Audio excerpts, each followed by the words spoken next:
Oh, the best news of the Tennessee win on Saturday, nobody got hurt. No injuries. Everybody came out injury-free. Jason Swain, Chris Brown, Austin Price, even Austin down there running around didn't get hurt, and that was key number one.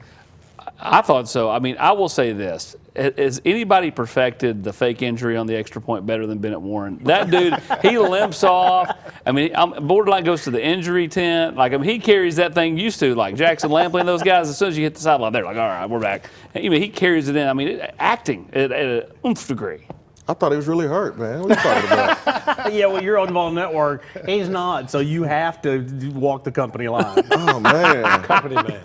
I hope it's going to be okay, man. Okay. So Thoughts and prayers. Hey, It's to the point where, like, I tell my daughter this, I explain it to her, and now, like, anytime somebody starts, she goes, is this one a fake one or a real one? Like, only fake ones on extra points, Addison.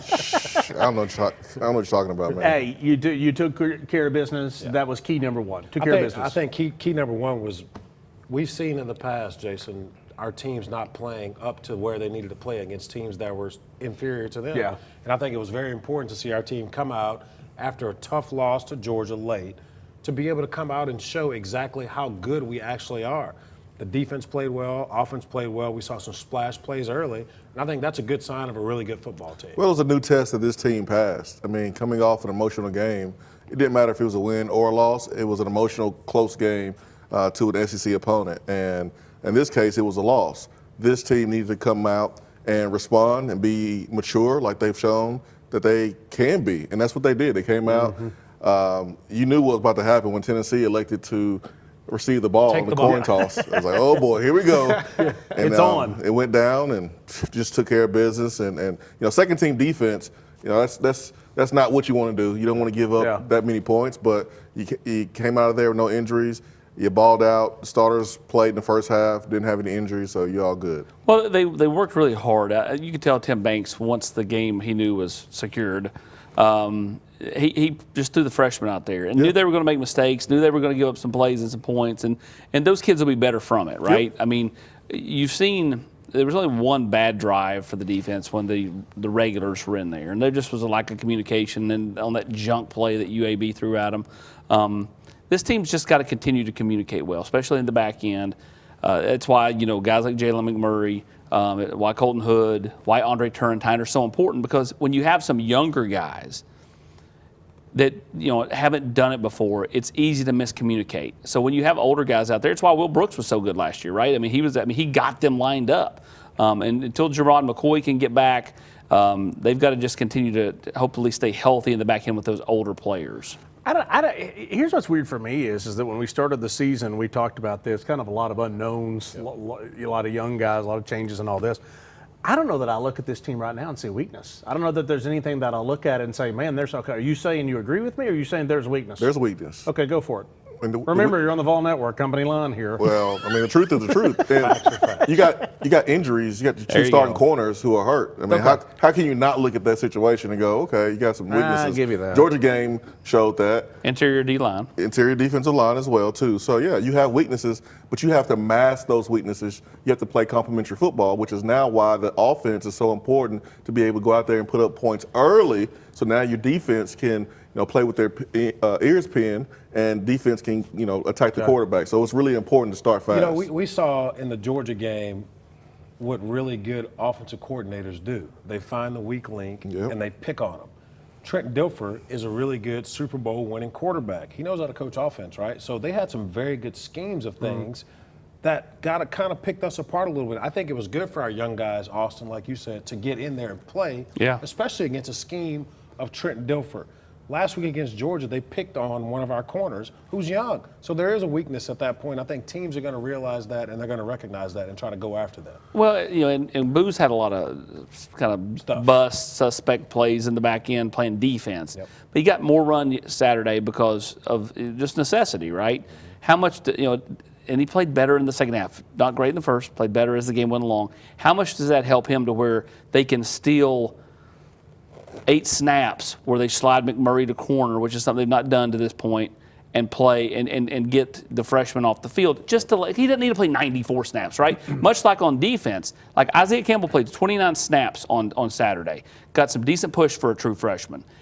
Can he play 12 at Mississippi State this coming week, which gets either Bryson Eason or Dominic Bailey off the field for 12 snaps? You're going to get Jackson Moy back likely this week. You just can't be playing Eason and Bailey 65 and 70 snaps. I think that's too much. Well, you wonder offensively, do you slow it down a little bit? Now against Mississippi State, this thing may be back and forth. Yes, I don't think you slow it down against them because they're not going to slow it down. No, so do you slow it down? Probably not. Defensively, you have to get off the field on third down. Yes, you do. Because what happened in Georgia was you didn't get off the field on third downs, and then when it came down to fourth down and overtime, you were gassed and you were making mistakes. Mistakes come when you get tired. And so you want to keep that snap count down, but you do that by getting off the football field on third and fourth down during the course of the football game. Well, you start misreading, right? And I think you start seeing guys, they start running a lot of quick tempo stuff other teams are going to do, i.e. Mississippi State. They're going to try to go tempo because like you just said, Swain, you make mistakes when you get tired and a bunch of movement and stuff is going on. Mississippi State has done a very good job of building their offense to where you have a lot of motions, you're playing fast, and you're doing different things. That's when you have mental lapses, is when you're tired and you get your eyes in the wrong place, and now they're running a splash play, and then they're going fast. It just doesn't help out. I do think it helps for the defense this week. You're going against the same offense you see every day in practice. Jeff Lebby learned it from Heupel. 100%. And so like that there's a positive to that because everything you saw in It's fall positive camp, for them too, though. It is 100%. I do think that another positive for Tennessee is the fact that game's at 3:15 local time and not at 7 o'clock at night. You know, you're going to get them in the middle of the day versus at nighttime in Starkville with all those Cowboys. The cowbells will still sound the same. We got better dudes. There you go. There you go. That's it. That's what it boils down to. Tennessee's a 10-point favorite in this game. You're playing an undefeated SEC team on the road, but you're a 10-point favorite. That right there tells you all you need to know. That tells you a lot. I mean, I've played at Starkville. It's a tough place to play with the Cowbells, but I agree with Austin. A 3:15 as opposed to a 7 is much different down there with the Cowbells. It's the same reason LSU at 11:15 or 11 o'clock in the morning. Go ahead, tell us. The line tells you nothing. The line tells you that Vegas thinks you're going to win, but the line was like that when you played Arkansas on the road. Oh, no, I agree. The line means nothing, but the game time does to me. The game time does mean something because we understand Tennessee plays better earlier. But you think about what's going on in Mississippi State this weekend. They have the whiteout. They're feeling good about themselves. They're undefeated. It's year 2 of Jeff Lebby. Jeff Lebby coached against his team last year, played better than what we thought, ran the ball successfully against Tennessee.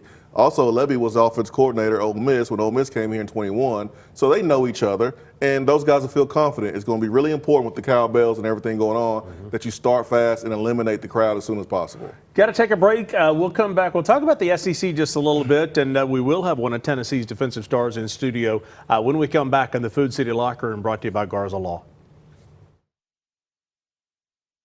A beacon of hope in a world of high prices. Look to the skies, Knoxville. Super Savings is here.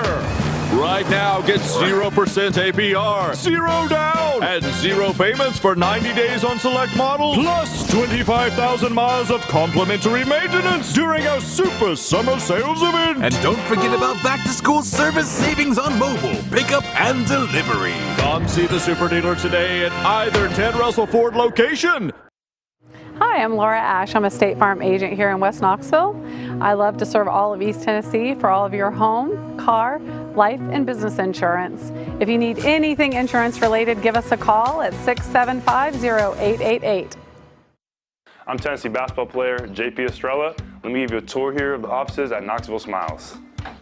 Dr. Costa is placing implants with a robot, and it's all done digitally. There's no guessing with this since it's all robotic. Dr. Wilco is the newest addition to the office. He loves to research the latest and greatest in technology, so the other doctors go to him for the newest product information and techniques. Dr. Malone is building teeth in the mouth. To him, cosmetic bonding is more like artwork. He does this without cutting your teeth down. It's all about building them up.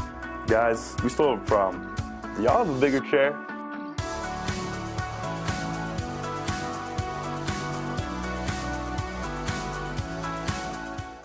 Brought to you by Food City. It's the Ask Coach Heupel Show. Hello, and welcome to Ask Coach Heupel.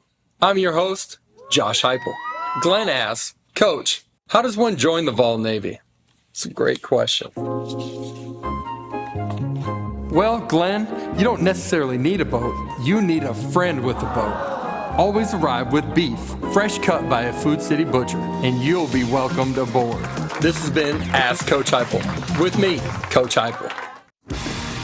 Well, whether the Vols are on the road or at home, Food City, your tailgating headquarters, whether they're at Mississippi State, place that order. They'll have you all ready to go for your tailgate in Knoxville as the Vols are in Starkville. I'm over 2 on making points, and then, like, hey, they don't have a weakness. Yeah, they do. The 10-point line means a lot. No, it doesn't. Okay, so here we go. Here's our third thing I'm going to throw out there. I think right now, Tennessee, from looking at the country, is playing as well as anybody in the country right now and could beat anybody on any given day. Do I have any takers on this? Safe. That was a safe statement. There you go. Good job. That was like. I'm good with that. Good job. Yeah. 1 to 3. Who wants to talk about that? Layup. That's Hall of Fame in baseball. Good job, Hey, listen, when you can't get a base hit, you just bunt, all right? Okay. 1 for 3. Anybody agree with that? And if so, kind of expand on that. Because I think Tennessee right now, if they keep doing what they're doing, I think they can be right in the middle of the thick of this whole deal. Yeah, I mean, 100%. we are assuming that Georgia is going to be really, really good during the course of the season. Remember when LSU beat Clemson and everyone's like, man, LSU, man, they're good. Clemson is not good. And so if Georgia continues to play well, Tennessee continues to play well, then yeah, like 2 best teams in the country, 2 of the top 5 or 6 or 7. I do think Tennessee is one of those teams right now with how they're playing offensively and defensively, being able to hold the water until some of the injured players get back. Absolutely. But big test this weekend going on the road, because this is the first time you've been on the road. You played at home. You had a neutral site game where you had all your fans. This is the first road game. We'll see a lot about this team. Okay, now that I've teed this up, does this feel like a trap game on Saturday? Oh, absolutely. Remember last year we went to Arkansas? This is a trap game. And everything was great, and we were undefeated, Right. and this and that. And then the last quarterback stepped out of bounds. That's just what it is, right? So sorry. Yeah, the last Bad one. memories. Yeah, I mean, come on. It was 4th down. Yeah, It was 4th down, too. No big deal. He's not here anymore. Anyways, but yes, this is 100% a trap game, Austin. You have to come out. You have to play well. Who would expect the Mississippi State to be 4-0 right now going into this juncture, especially kind of after last year? So I look for our guys. You have to start fast. You have to eliminate their whiteout. We're wearing orange on the road for the first time since, like, I don't even remember, 1980 something. I don't know. Well, Tennessee technically wore their home uniforms against LSU a couple of years ago when they wore the grays, because LSU was wearing white. But it's first time wearing orange since they were at LSU. Name a year that they were at LSU. Maybe Dooley. Was that You're that talking 11? about when Riggs scored the touchdown? That was No, 05. that was 05. I'm talking I've been around here a long 11 time. is when we had 13 guys We on wore the all field. orange SEC championship against Auburn. I'm talking We had to about beg when Coach Chuck for it. Smith told 14 guys to go in and Yeah. go in. That was Whole right. bench emptied out. Trash. All right, so we've got a pretty good player in studio. Yeah, We all well, agree he's on that certainly too? an important. Yes. Good job, Packer. 2 for 2. I'm rolling. 2 for 2 today. Go ahead and toss our guest, Austin. Jalen, if he keeps giving himself 2 plus 2 questions, he'll eventually get the average up. Bring in before we run out Bring here, in Jaylan McMurray, Tennessee's senior defensive back, playing the starting nickel this year. Jalen, when you look at how this team's playing, how much better do you think the defense can grow as you get players back? Yeah, I mean, the big thing we really wanted to harp on was communication, and that's something that we want to grow on, communication. When it comes to the secondary, the front 7, I mean, we all on the same page, we can be dangerous. So communication, I feel like something that we really got to get better with. Hey, be real over here. I mean, here I threw out a few minutes ago, there's no weaknesses at all, and then they jump, the defensive backs. I mean, have you seen them? I mean, do you take that as a personal challenge? I feel like we definitely should, every practice, every game, we have to come out with a certain edge, with the mindset of that we're the best, Yeah. And regardless of the outcome of the game, that's the mindset that we have to have every game. Yeah. Jalen, you talk about having that mindset. You and I talked a little bit before we started. You're a Jesuit dude. I'm a Jesuit dude. You went to Gonzaga Prep High School up in D.C. I went to Jesuit High School in New Orleans. Talk about how going to a Jesuit high school prepares you for the moments that you're in after going to Temple, transferring here, and just all the pressures that you had to go through high school with being at a Jesuit high school to translate that to playing ball at Tennessee and having immense Are they pressure. like having a personal conversation? He knows. I think Chris over here trying to recruit. No, he knows. Why are we here? Y'all are out of it. He knows. Yeah, nah. So I feel like definitely the high school I went to, Gonzaga, that's really it's been a huge part of really my life, you know, going there and the everyday life, you know, it really taught me to be accountable, really taught me to mature. My coach, my high school coach, Coach Travers, you know, he runs his program a lot like a college program, you know, so I was really introduced to the discipline aspect of, honestly, life being under him. So, it's, man, you bringing me Reminiscent. back. Yeah, reminiscent. Yeah, so that was it's been nice. awesome. Sentimental, That was baby. nice, man. You struck a chord there. All right, I don't know what Swain's got left here. We've asked all the questions. We'll take a break. No high school questions. Swain will go over in the Food City Player Perspective when we come back. Brought to you by Food City. It's the Ask Coach Heupel Show. Hello, and welcome to Ask Coach Heupel. I'm your host, Josh Heupel. Brent writes, Coach, know any good dad jokes? Hey Brent, thanks for asking. Why is grilling so great in Knoxville? Because the Vols always bring the heat. This has been Ask Coach Heupel, brought to you by Food City, the official tailgating headquarters of the Vols. Hey guys, we got a special guest coach today. Catholic alum, Tennessee great, Cooper Mate. Thanks, Coach. Let's see what your boys got. That's it. Hey, bring it up. Nice work today, man. Y'all hungry? Yeah. We got some Auburn's. Let's eat. Auburn's. Real comfort, real food, real good. More fingers, Mr. Mays? Yes, please. This water makes my hair so dry and brittle. Aqua Clear can fix that. Jeez, I hate the way my water smells. Aqua Clear can fix that. No matter how much lotion I use, my skin is always so dry. Aqua Clear can fix that.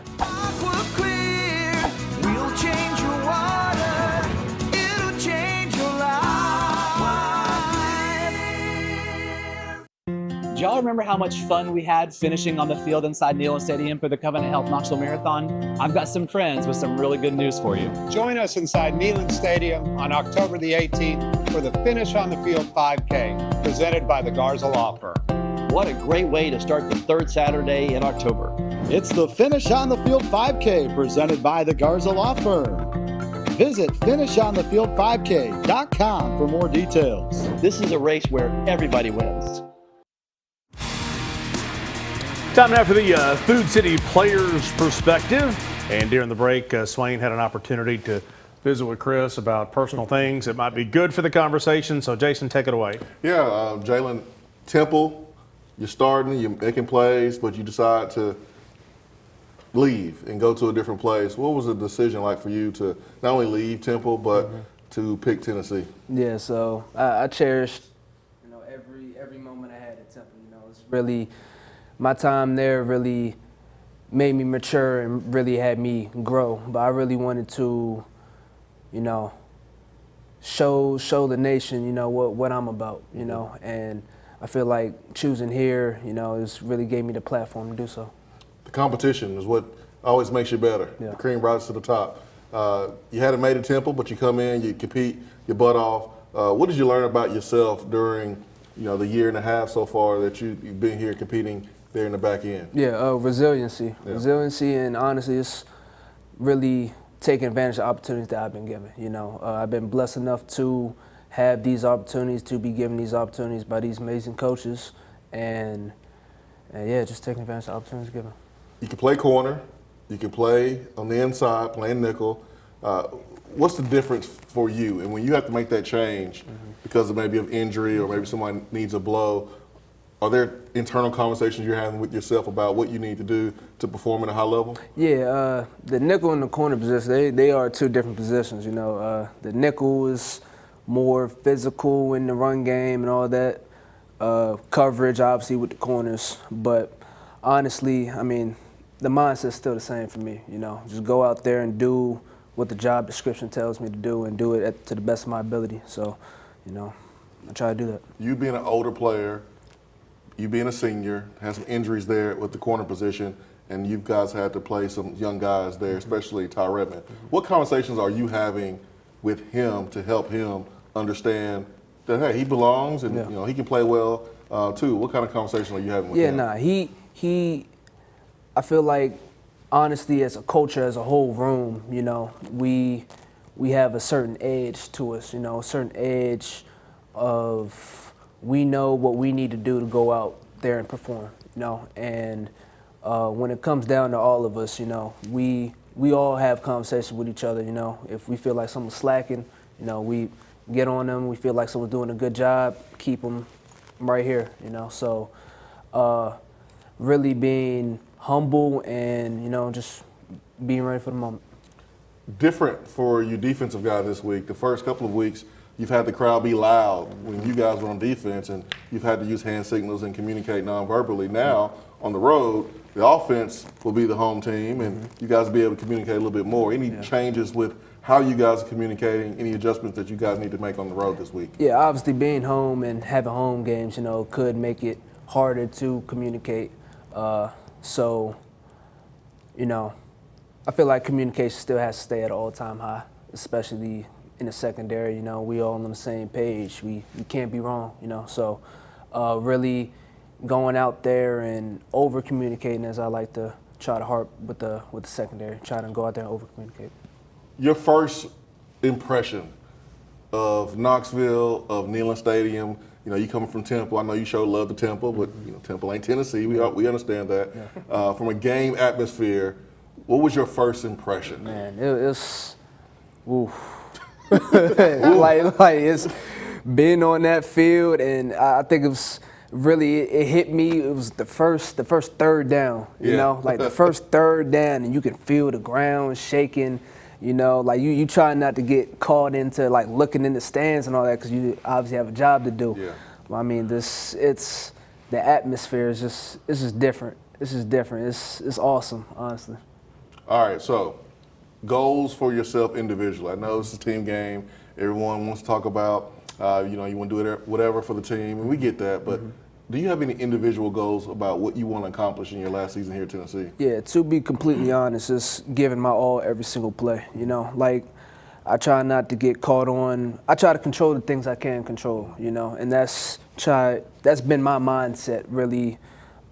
Definitely towards the latter part of my college career is controlling the things that I can control, and what I can control is my effort. My effort, going out there every play, giving it my all every play, no loafs, and go out there and try to make plays. There'll be a lot of offense, guys, this weekend with Mississippi State, Tennessee. Looking forward to seeing my man Jaylan McMurray here giving his all for Tennessee. Yes, sir. You're right about that, and he has the best drip when it comes to cleats of anybody on this team. He and I talk about it every week. I don't know why the other players on this team don't wear the Jordan cleats like he wears. Those things are fantastic. Although he had them taped up this week. Looked like he played the 90s. Yeah, had to spat up. Had to spat up this week. Does he say drip?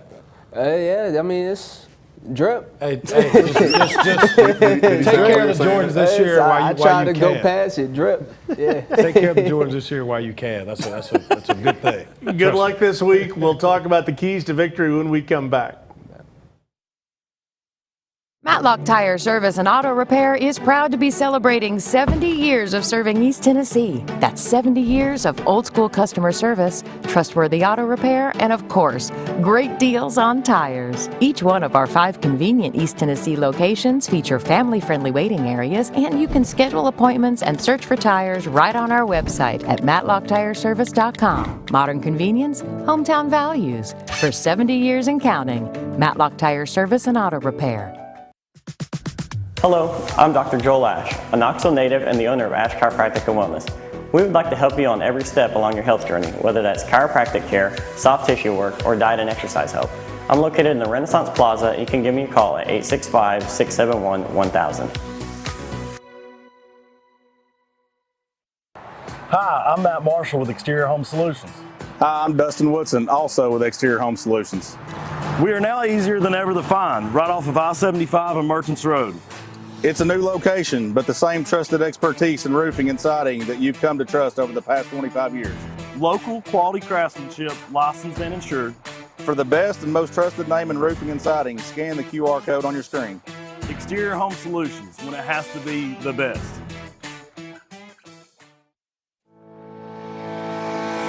Community banking is about location and much more. It's about family. We reside in your community. We are a part of your community.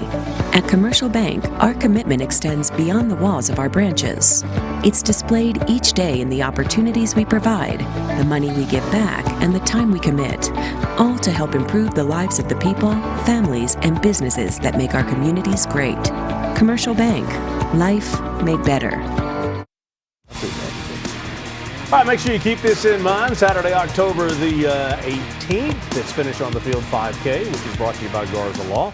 Your chance to run a 5K and finish in Neyland Stadium. Going to be a lot of fun coming up here in just a few weeks. All right, guys, time now for Garza's Keys to the Game coming up this week.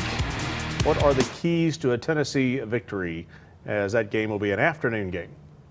Jason, you're up first. Well, I think third down will be very, very important. There it is. Third down success for offense and defense. I mean, going to be a lot of plays in this game, up-tempo, but get off the field for the defense, and then offensively being able to maintain drives. And then tackling space, I think there was going to be opportunities for both teams to make some plays in space, so you need to be able to tackle. And then the shots down the football field, you got to win those. They're going to be vertical shots for Mississippi State. They'll be the same for Tennessee. We saw that yesterday. Tennessee attempted to throw the ball deep, and then got to have the pass rush on point too as well. Okay. Yeah, you know, I think a big thing for us is our defense creating turnovers. And when our defense creates turnovers, I think it kind of leads into our offense playing a lot better. We have to have a fast start as well. We've seen when our guys get off to a fast start, we can play more consistently. And Swain, I've been just very excited about our wide receiver play. I want to see those guys continue to make plays. I want to see the consistency of blocking. They've done a lot of good things on that shovel pass to Star Thomas. The wide receivers had a critical block. Same thing with our tight end having critical blocks. So I just look for those guys to continue to push forward and play well. I'm with those guys. Everything they said spot on. Tennessee's got to get out to a quick start. Don't let Mississippi State hang around. You're the better team. Go out and kind of impose your will. Yep. Don't let them hang around. Yep. Don't let what happened at Arkansas affect you this year. Yep. Here's the thing: you get through Mississippi State, and then you get a week off. If you get the win, just get the win. Yep. Get out of it healthy. Have a week off, because then all of a sudden that schedule gets tougher. You've got those games at Alabama. You got at Florida. Oklahoma's got the thing rolling. You know, so I mean that's when it starts to kind of get in crunch time. Yeah, I mean, I think it's huge to get this win this week to go into the bye, and then you kind of get healthy. We can see where Jerron McCoy is. We can see where Ricky Gibson is.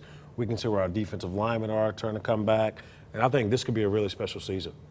I mean, the bye week can be helpful because of injuries and rest, but if you're rolling on offense and you go out there Saturday and do the same thing you've been doing the last couple of weeks. Nobody wants a bye week at that point. You don't want a bye week, man. You want to keep playing. Yeah. But they want to try to get Jermod McCoy back. They want to get David Hobbs back. Absolutely. Yep. Those injuries. Here's the thing, man. 2 weeks, if you get the win at Mississippi State, it's a lot nicer than it is going into a bye week if you go lose at Mississippi State. 100%. It's like, oh my gosh. That's a long 2 weeks. 100%. Tennessee and Mississippi State coming up this week. We will see you next week right here on the Food City Locker Room, brought to you by Garza Law.